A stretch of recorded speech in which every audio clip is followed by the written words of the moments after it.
You want the truth? The U.S. economy isn't struggling, it's collapsing. And the media? They're lying straight to your face while people are starving, drowning in debt and selling their lives for pennies. Inflation is not under control. Food prices are up 30% since 2020. Rent has jumped 18% in just 2 years, and credit card debt just crossed $113 trillion, the highest ever recorded.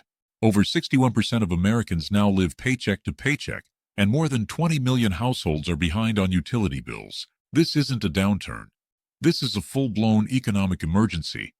So I'm going to show you exactly how deep this collapse goes, not through stock charts, but through real people, real suffering, and real numbers Wall Street hopes you're too distracted to notice. Let's get into it. 10. Small towns are becoming economic ghost zones. You ever drive through a small town lately and wonder what the hell happened? The shops are closed. The windows are boarded up. Main Street looks like the aftermath of a zombie movie. No, that's not decay from time or neglect. That's what economic collapse looks like: slow, quiet, devastating, and no one's sounding the alarm. According to the National League of Cities, nearly 70% of small municipalities reported significant fiscal stress as of Q2 2025. That's not stress like, oh, we're behind on bills. That's, we're about to shut down the fire department and lay off teachers. In fact, Bloomberg just released a report showing 14% of U.S. towns under 50,000 people have defaulted or entered emergency financial restructuring since 2023. And here's the real kicker. They can't raise taxes because their populations are shrinking. People are leaving because there are no jobs. Businesses are leaving because there are no customers. Schools are closing because there are no kids. So what do? You gut public services and you sell whatever land is left to private equity, who turns it into data centers or warehouses. Real estate vultures like Blackstone and Brookfield are buying land at 30 cents on the dollar. The American small town is becoming a corporate-owned drone farm. And yet CNBC will smile and tell you the S&P is up 12%. You know what else is up? Suicide rates in rural counties now 64% higher than urban areas. You think that's random? It's not. It's collapse. And it's already happening while the media talks about GDP like it's the only thing that matters. 9. Empty office buildings are a ticking financial time bomb. Let me hit you with a stat that's going to keep you up at night. As of Q3 2025, over 20% of all commercial office space in the U.S. is vacant, the highest number ever recorded. And if you're sitting there thinking, so what, nobody goes into offices anymore, then you're missing the nuclear bomb at the center of the financial system. Those buildings, they're collateral. Trillions, yes, trillions of dollars in commercial mortgage-backed securities, CMBS, are backed by these ghost towers. JP Morgan alone holds $30 billion in office CMBS. Guess what happens when tenants stop paying rent and no one wants to buy or lease those spaces? Default, fire sales, bankruptcies. This is subprime mortgages 2.0, but instead of foreclosed homes in 2008, it's floor after floor of abandoned WeWorks and law offices. The Wall Street Journal reported that $270 billion in commercial real estate debt matures in 2025 alone, with most of it locked into old low-interest loans now rolling over at 7% to 9% rates. Translation: these landlords are cooked. And when they default, guess who eats the loss? Pension funds, state budgets, local governments, your 401k. California's public retirement system, CalPERS, has $52 billion in real estate exposure, and they're already writing down assets. We are months away from seeing regional banks fail because they over-leveraged into this sector. And the worst part? This was entirely preventable. The Fed kept rates at zero for a decade, inflated a real estate bubble, and now they're acting shocked that no one wants to work in a cubicle anymore. Newsflash: Zoom killed the office, and now the office is going to kill the banking system. 8. Childcare is officially more expensive than rent. Here's something that will break your brain. In 41 states, childcare now costs more than rent. That's right. According to the Economic Policy Institute, the average annual cost of infant care in the U.S. is $17,700. For context, the median monthly rent in the U.S. is $150. That's $17,400 a year. That means you could rent an apartment for your baby and it would be cheaper than paying for a daycare slot. What's the impact? Millennials aren't having kids. Gen Z isn't even pretending they'll try. Fertility rates are at 1.6 births per woman, way below the replacement rate of 2.1. And it's not about personal choice, it's about math. If you and your partner each make $50K a year after taxes, health insurance, food, and rent, there's nothing left. How are you supposed to pay way $400 a month for someone else to barely watch your baby? We've got moms working 2 jobs and sleeping in their cars because quitting work to stay home would make them homeless, but working just means their entire check goes to a daycare center. And don't even think about government help. Over 50% of American counties are childcare deserts, with no licensed providers available at all. So families are left with grandma if she's alive, or they quit working entirely. This isn't just a crisis. This is economic sterilization. When you make it financially suicidal to have kids, you don't just wreck families, you wreck the next generation of workers, of taxpayers, of Americans. Collapse doesn't always come with a bang. Sometimes it comes with a 1-700 daycare bill and a broken stroller. 7. The car repossession wave is already here. You want to see the collapse on 4 wheels? Go drive past your local car auction lot. They are overflowing with repossessed vehicles. And no, this isn't the usual churn of deadbeat borrowers. This is middle America breaking down. In August 2025, Cox Automotive reported that auto loan delinquencies hit a 29-year high, with over 7.2% of borrowers at least 60 days late. That's higher than during the 2008 crash. But here's the kicker. People need their cars to work. Unlike housing, you can sleep in your car if you lose your home. But if you lose your car, you can't earn. You can't drop your kid off. You can't survive. Average monthly car payment for new vehicles, $777. For used, $567. And don't forget insurance up 28% year over year, now costing most drivers $2,019 per year, the highest ever recorded. So what's happening? People are skipping meals to keep the keys, then they miss a payment and boom, remote kill switch. That's not a conspiracy. Over 2 million vehicles on U.S. roads today are equipped with repo tech that can kill your engine via satellite. Some lenders don't even wait the full 30 days. They lock you out at 11:59 p.m. on day 29. This is digital feudalism. And the ripple effect, repo lots flood. Used car prices plummet. Lenders take losses, consumers lose mobility, and the debt cycle resets, except now you have no car, no credit, and no way to dig out. Welcome to 2025, the year your commute became a luxury. 6. Fast food is now a luxury item. You ever stop at a McDonald's and get hit with a $17 total for a combo meal and a coffee? Welcome to America's new economic class line. Fast food is now unaffordable for the poor. And no, it's not just California's new 20-hour minimum wage. Prices were already out of control. According to Finance Buzz, the average cost of a Big Mac meal is now $13.89 nationally. That's not dinner. That's a luxury purchase. That's gas money. And it's even worse when you realize what's really behind it. Food companies are engaging in price gouging, not just inflation. Tyson Foods posted a 289% profit jump year over year while raising prices on chicken. PepsiCo raised prices 11% in Q1 2025, not because of costs, but because consumers can bear it. According to their CEO, they're right, consumers are bearing it, right into bankruptcy. A 2025 Lending Tree survey found that 36% of Americans have skipped meals in the past 3 months due to fast food price inflation. And guess what? Fast food used to be the go-to for low-income parents working 2 jobs. Now, a family of 4 walking into a Wendy's is dropping $50 minimum. And here's the sick irony. 60% of the people flipping the burgers, they can't afford to eat them. Let that sink in. We've reached a point where the people serving the food are priced out of the very meals they're making. That's not just dystopian. That's economic cannibalism. America didn't just lose the war on poverty, we turned it into a profit engine. 5. Emergency rooms are collapsing under the weight of poverty.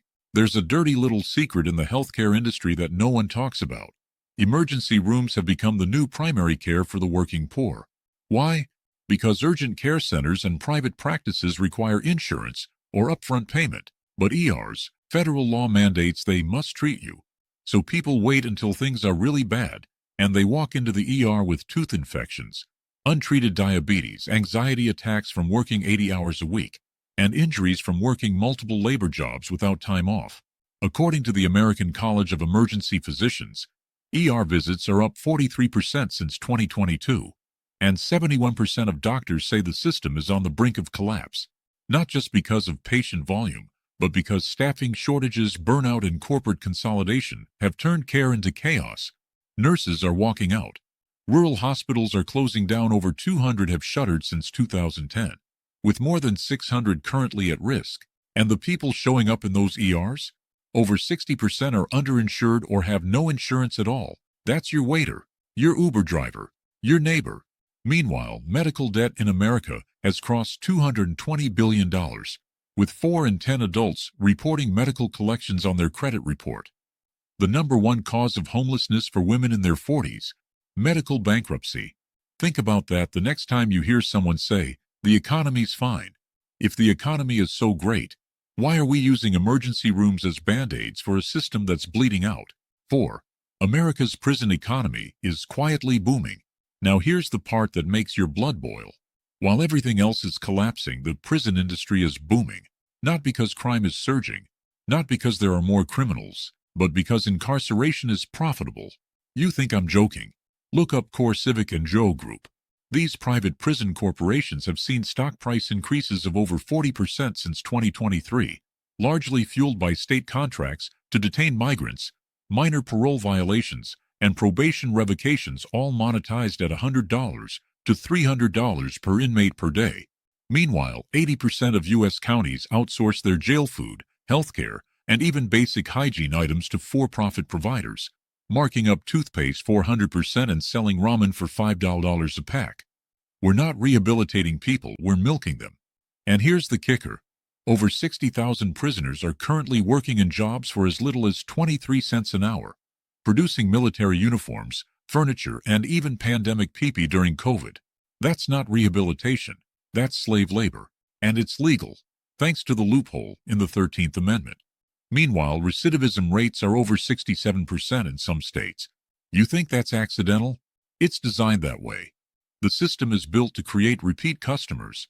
And what do you get when people come out with no housing, no credit, and no jobs waiting? They go back, and the money machine keeps turning. We have an economy that can't afford universal health care, can't afford housing, but it can absolutely afford to lock you up for missing a court date.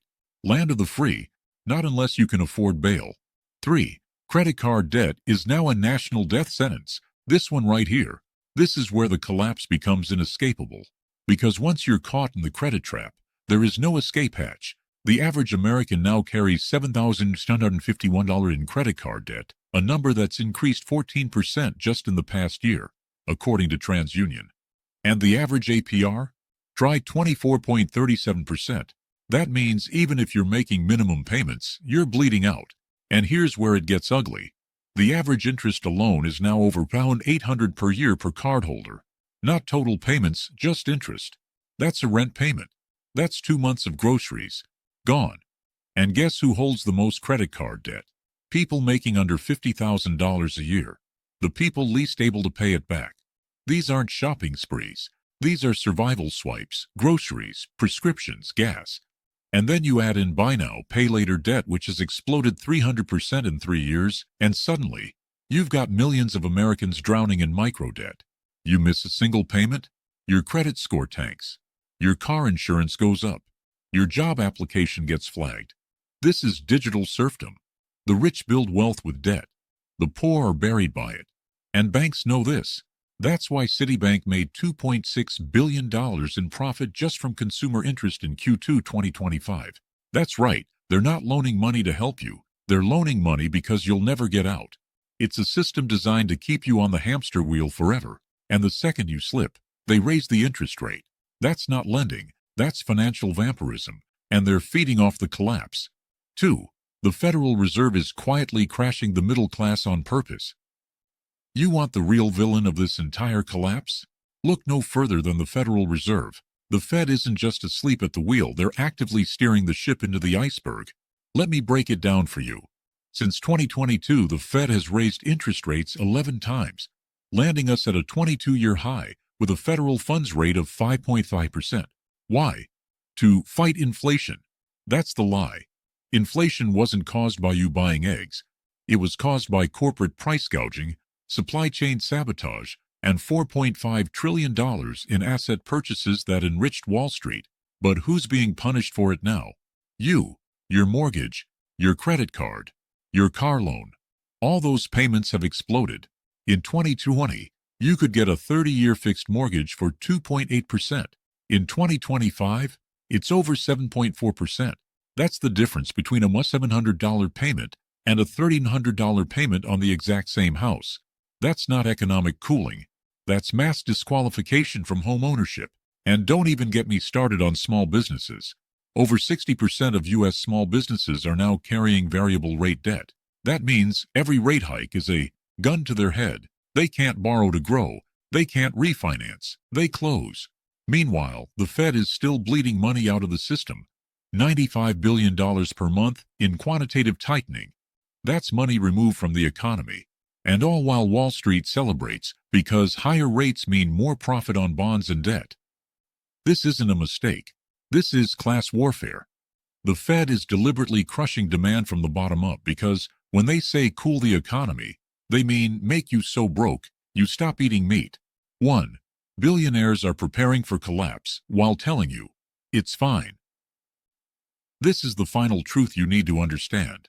The people at the top of this economy, the tech moguls, hedge fund titans, media barons, and legacy families, they're not preparing to fix America.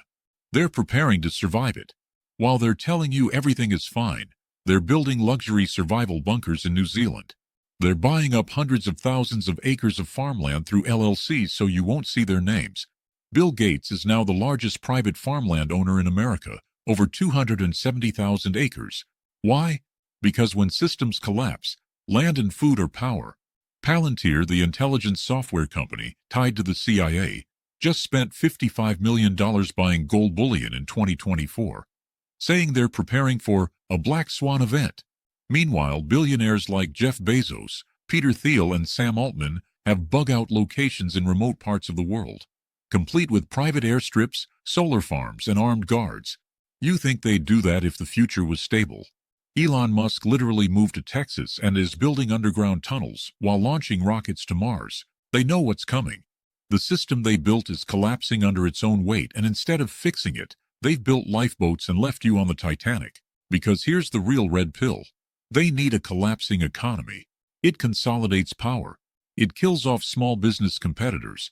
It forces the working class into desperation. And when you're desperate, you'll work for less, accept worse conditions, and stop fighting back. The billionaires are betting you'll be too hungry, too scared, or too tired to notice. But now, you know. So now you've seen it. Not just the headlines, the reality, the repos, the empty shelves, the canceled doctor visits, the $17 fast food, the $7 gas, the 24% interest. The American economy has already collapsed. Most people are just too busy surviving to realize it. This isn't about politics anymore. It's not about red or blue. It's about rich versus poor, them versus you. And while you're working 2 jobs, skipping meals, selling your clothes for grocery money, they're buying private islands, offshore bunkers, and farmland you'll never step foot on. You are not crazy. You are not lazy. You are trapped in a system that was designed to break you and then blame you for collapsing. And the worst part? They're not coming to save you, but you're not powerless. You share this. You talk about this. You wake up the people around you who are still sleepwalking through everything is fine. Because if we don't start calling this collapse what it really is, then we lose the last thing we've got. The truth.